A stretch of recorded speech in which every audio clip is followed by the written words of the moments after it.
doing the book of Daniel. I'm getting back into it, so I apologize to all of those of you that have been waiting for this. Let me just turn on my chat, but I'm reading this book again by John Bourchain. Yeah, I think that's right. But anyways, I'm just getting back into this. I'm towards the tail end of it. And this Thursday, actually not this Thursday, but next Thursday, we're going to finish I'm going to go through the book of Daniel, chapter 11, with Richard, if you guys are enjoying that. So I'm just kind of cruising through this, but this Thursday I will have Richard and Duke on. Duke is actually my discipleship mentor, and he'll be on as well. So I'm actually really excited for that. I think it should be fun. They both have very, I believe, similar core beliefs, but very different aspects of them that will come out that you guys will see. So I'm just going to start in this. Go ahead. I don't have anybody on, but write your questions if this comes up. But I'm just going to read through this and give you some thoughts.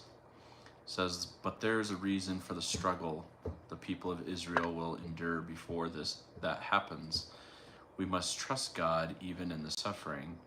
This is true not only for Israel, but for Christian Gentiles as well. And that's referenced in 1 Peter, 2 Corinthians, 2 Timothy, and Colossians.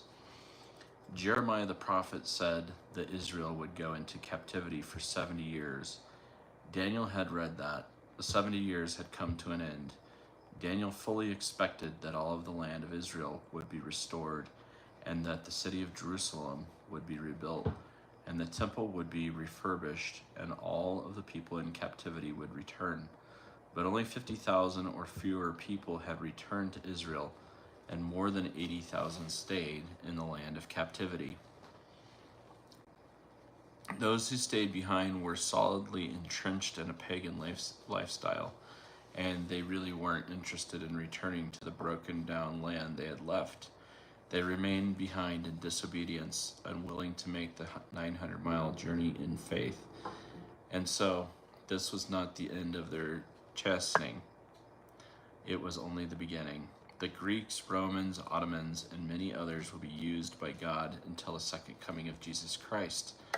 Then there will be a time of refreshing, restoration, and 1,000-year kingdom where Israel is not only the capital of the world, but the epicenter of worship of the one true God in the created universe. How's it going, guys? Welcome. After seeing the glory of the Lord Jesus, Daniel begins speaking with an angel of the Lord who restores Daniel's bodily strength and then tells him what will take place over the next 2,500 plus years. This is the same angel that is battling against the Prince of Persia, the demonic forces that are trying to move against the plans and the people of God. He reveals to Daniel that he and the archangel Michael are working together to protect God's people, even those who remain behind despite their disobedience. In chapters 9 through 10, Daniel is starting to see with open eyes the spiritual battlefield going on around him. I think of what took place in 2 Kings chapter 6. And this is actually where it's referenced here. So, Bukia, how are you doing? So in 2 Kings chapter 6 it says, and when the servant of man of God arose early and went out, there was an army surrounding the city with horses and chariots. And his servant said to him, alas, my master, what shall we do? So he answered, do not fear, for those who are with us are more than those who are with them. And Elijah prayed and said, Lord, I pray, open his eyes that he may see. Then the Lord opened the eyes of the young man, and he saw. And behold, the mountain was full of horses and chariots of fire all around Elisha. There's so much more happening around us than we are aware of. Let's read from Daniel chapter 11. Also, in the first year of Darius the Mede, I, even I, stood up to confirm and strengthen him. Daniel chapter 11, verse 1. The angel of the Lord is taking Daniel back to when Darius the Mede took power in Daniel chapter 5. The angel is going to reveal to Daniel the sequence of events from that point forward in summary, but rather the focus on the Gentile kingdoms. Although alluded to, the focus will center on Israel and what the nation and people will endure. Now, the amazing thing for us is that since we live in 2024, or now 2025, Nishant, how are you doing? Since we live in 2025, over 2,500 years after this prophecy was given, we can look through the lens of recorded history and see how accurate these prophecies were and bask in the awesomeness of God. This should strengthen our faith to trust the rest of the prophecies will also come to pass as revealed. Come here, Maximus. Okay. He wants to join Bible study. Come on up here, buddy. And now I will tell you the truth. Behold, 3 more kings will arise in Persia, and the fourth shall be far richer than them all by his strength. Through his riches he shall stir up against the realm of Greece. Daniel has already been under Darius and Cyrus. Now the angel reveals there will be 4 more kings that are significant in the sequence of events, with an emphasis on the 4th king. The first of these kings was a man named Cambyses. If I'm butchering that, let me know. And he reigned from 529 to 522 BC. He was the son of Cyrus. The second, history tells us, is a man named Pseudo-Smerdis from 522, aka the Bardia, or possibly a Magian known as Guamata. History tells us that he only ruled for a few months and was an impostor who claimed to be Cambyses because he looked just like him. The third king was a man named Darius Hypastius, or Darius the Great, from 522 to 486 BC. The fourth king was named Xerxes, or Xerxes the Great, from 486 to 465 BC. He was the son of Darius, but he had another name, and his other name was Ahasuerus. These names are horrible. He is the king mentioned in the book of Esther. He amassed great wealth and commanded the largest army in the ancient world. But with all this power, he was left unsatisfied, and he decided to attack Greece. He was, however, defeated in the Greco-Persian Wars, during which an estimated 300,000 men would die in battle. But the Greeks never forgot about the Persian attempt to overthrow them. Then a mighty king shall arise, who shall rule with great dominion, and according to his will. And when he has arisen, his kingdom shall be broken up and divided toward the 4 winds of heaven, but not among his posterity, nor according to his dominion with which he ruled. For his kingdom shall be uprooted, even for others besides these. Another 150 years will go by, and the Greeks, led by Alexander the Great, will sweep through Persia in total conquest. By the time Alexander was 33 years old, he had conquered the known world. The Greek armies had captured everything from Europe to India. We studied about him and the Greek Empire after Daniel was given the vision of the ram and the goat in Daniel chapter 8. When Alexander died, he had only a half-brother, an illegitimate son, and a newborn baby. All 3 were murdered, so there was no one to assume command. This is why the kingdom would be split into 4 parts. Cassander took Macedonia, Damascus took Thrace and Asia Minor, Ptolemy took Egypt, and Seleucus took Syria. Egypt is south of Israel. Syria is where? North of Israel. Those two become the ones we focus on the remaining of the chapter, because they are the ones that are right around the nation of Israel. In Egypt, a Ptolemaic line of kings was established, and in Syria, a Seleucid dynasty was established, and through the centuries, those two dynasties warred with each other, and they fought most of their wars on the soil of Israel. So Israel became the battleground. From here on to the 20th verse, we cover about over 300 years of history when these wars waged on the borders and throughout the land of Israel. Historical records reveal that at least 124 major battles and wars have been fought on the lands of Israel, not including current events. That's pretty wild, honestly, if you think about it. So let's take a walk through history. Also, the king of the south shall become strong, as well as one of his princes, and he shall gain power over him and have dominion. His dominion shall be a great dominion. And that's Daniel chapter 11, verse 5. The king of the south is not just one king. This is going to be a term for the succession of kings that hold the throne, known as the Ptolemies in Egypt. If you guys know how to pronounce that, please tell me. We call them dynasties. It is one throne occupied by a number of men over a period of time.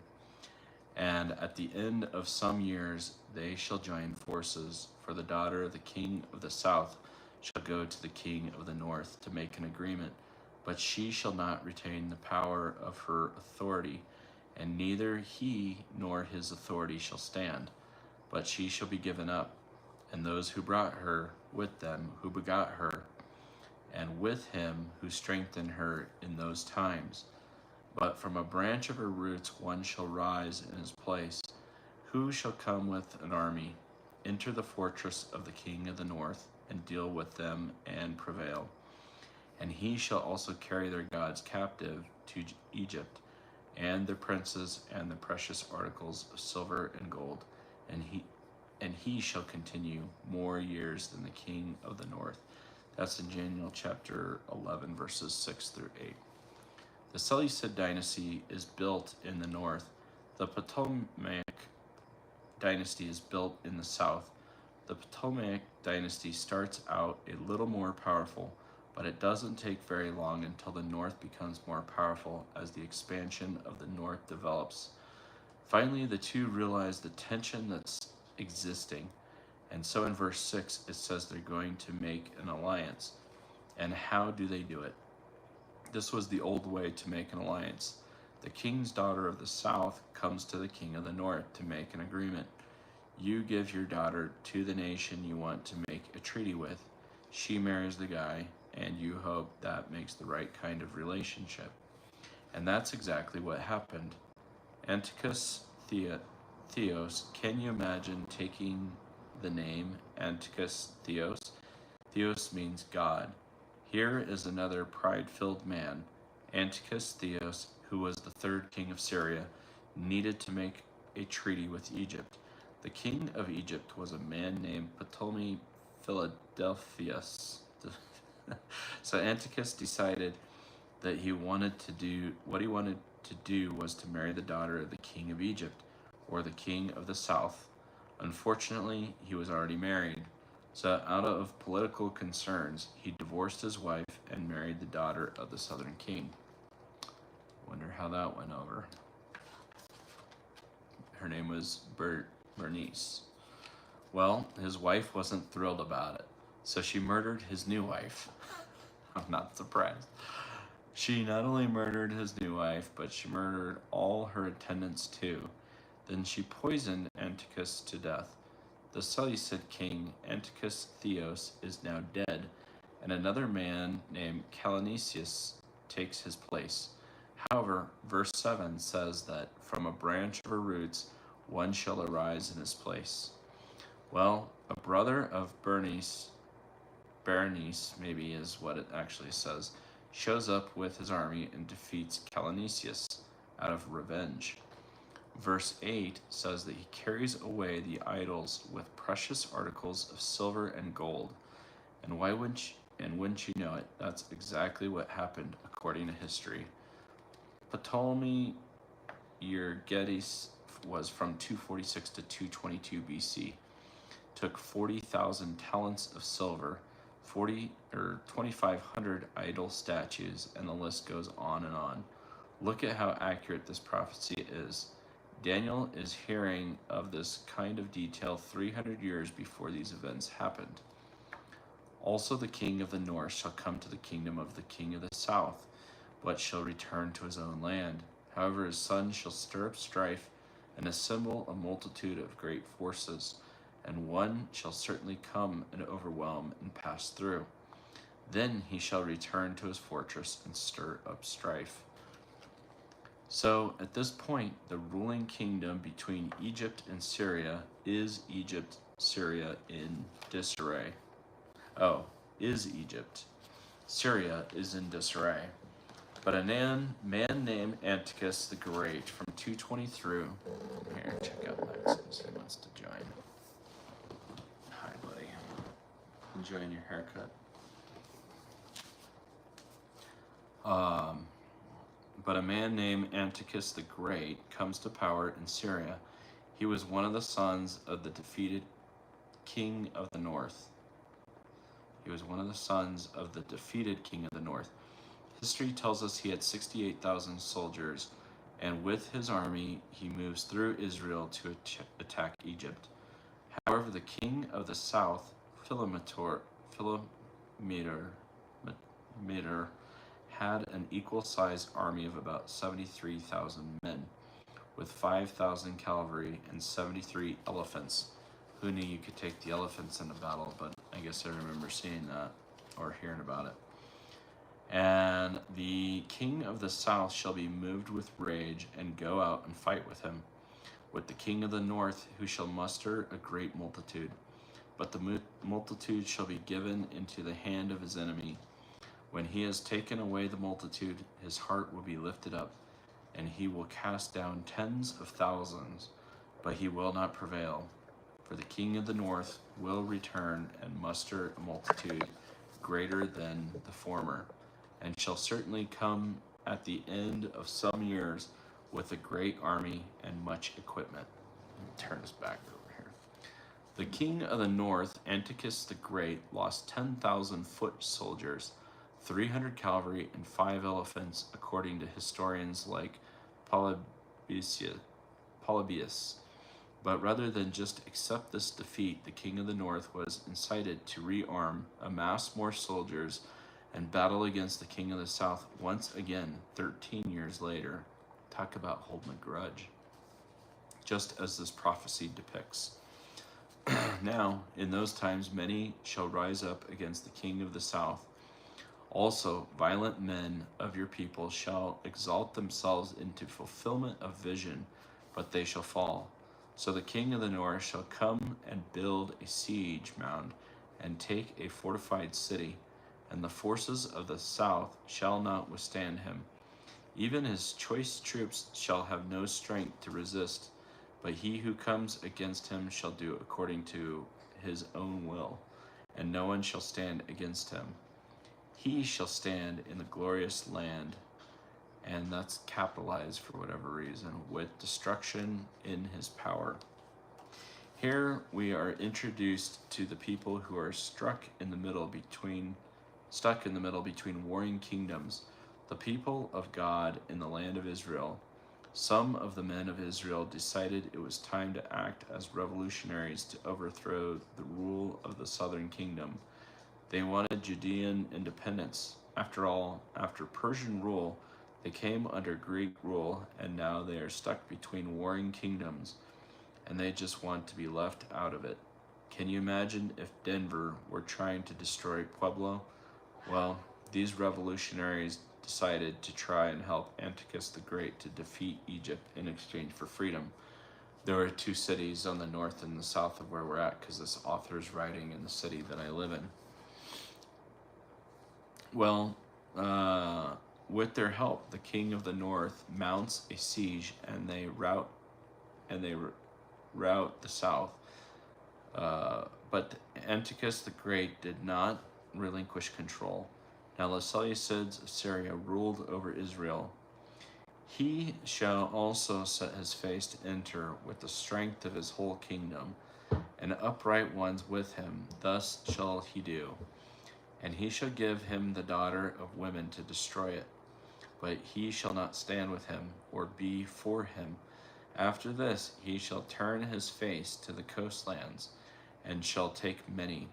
But a ruler shall bring the reproach against them to an end. And with the reproach removed, he shall turn back on him. Then he shall turn on his face towards the fortress of his own land, but he shall stumble and fall and not be found. What's up, Mommy Goner? I'm reading the book of Daniel. So this is a book about the biblical book of Daniel, and I'm gonna probably call it right there, but this has actually been pretty good. So this is going through verse 11, and this book that's where we're at. So we're almost done, but if you're curious about a better breakdown, we are going to come back to this next Thursday. I have a gentleman named Richard that's going to come and help me work through chapter 11. I've been reading it on my own a little bit, and it's good, but he says there's a lot more to it. So I'm going to call it there. So if any of you guys need prayer, let me know. But I'm just going to close out in prayer, and then we'll call it a night. Dear God, thank you for this time together. Just thank you for allowing us to get in your word in a safe and productive manner. But God, we just pray that we can read through all of this with a good, healthy understanding. And this is helpful in the preparation for conversation and everything into the future of where our lives are going. But we just pray for your wisdom, clarity, guidance, discernment, and joy, as well as prosperity, and just place a veil of your protection over all of us. And thank you for giving us life. We appreciate it very much. Thank you for all of our friends and family that we love. In your name, amen. Uncle Sam, how you doing? I'm good. How are you doing? What have you been up to? And what are the rest of you guys up to? Uncle Sam, did you get your Instagram figured out, or your WhatsApp? So I want to kind of hear what you have to say. I was thinking about working through, and I had some great notes in here in the beginning of Revelation. So if you guys don't know, Revelation and Daniel tie in together. But also, was it, I'm trying to think. Was it Ezekiel? I think it was a different book that tied in with Daniel that referenced one of the prophecies. Landscape Poppy. Hey, I appreciate that. God bless you too. Thank you for tuning in, man. I appreciate it. I hope landscaping season treats you well and you are prosperous. How much does it cost to live in America for 6 months as a tourist?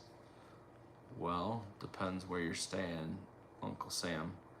So you could probably survive. It depends what you want to do. And where you want to stay, because you could do it on the cheap, or you could come and live the bougie lifestyle. So it just kind of depends. And I appreciate that, Landscape Poppy. Where are you at, Landscape Poppy? And it's interesting, speaking of all these nations, Uncle Sam is over in Syria, so he knows what it's like to live in between warring nations. Or I'm sorry, you're in Jordan on the Syrian border. Is that right? $150,000. If you had $150,000, American dollars, you would live pretty good. You would live really good for 6 months. A Philly area. Okay, cool. I've been out there a couple of times. I enjoyed it. Especially probably a good time to be an Eagles fan, or it has been recently, right? No, I'm good now. That was in the past. All right, well, when you get here, Uncle Sam, come to Colorado. Then I can show you all the cool stuff out here. All right, guys. Yeah, Sam, do you have your, for sure, Fly Eagles Fly, yeah. Yeah, they did great. I have to admit, I'm not a huge football fan, which I'm sure you could tell, or maybe you can't. However, I had a buddy who was big into that, and he was super stoked that they pulled it off. And then, Uncle Sam, did you work on your passport already?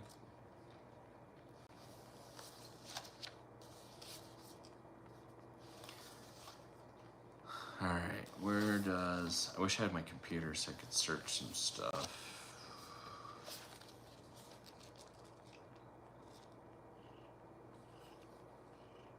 All right, so, oh, that's right, I forgot. You're too young. All right, well, I'm gonna hop off because I gotta get to bed. I got an early morning. But Sam, hit me up on my WhatsApp or on Instagram. But I hope to chat with you soon. I hope that you are successful in your ventures, as well as you, Landscape Poppy. It's gonna take a couple months, and they'll be having more than 150K. Well, do it wise. Don't rush it. I don't want to see you lose your investment. So, all right, guys. Thank you for joining. Have a great night, and God bless y'all. Yeah, and for sure I'll be on Thursday night, Mountain Standard at 4 p.m. with Duke and Richard, so I think you guys probably like that. So, Richard will get into being able to rightly divide the word, and I would assume that Duke will get into the teaching specifically men to how to go and do. So if you're interested, tune in then. But all right, have a good night. God bless, and I'll talk to you guys all later. Bye-bye.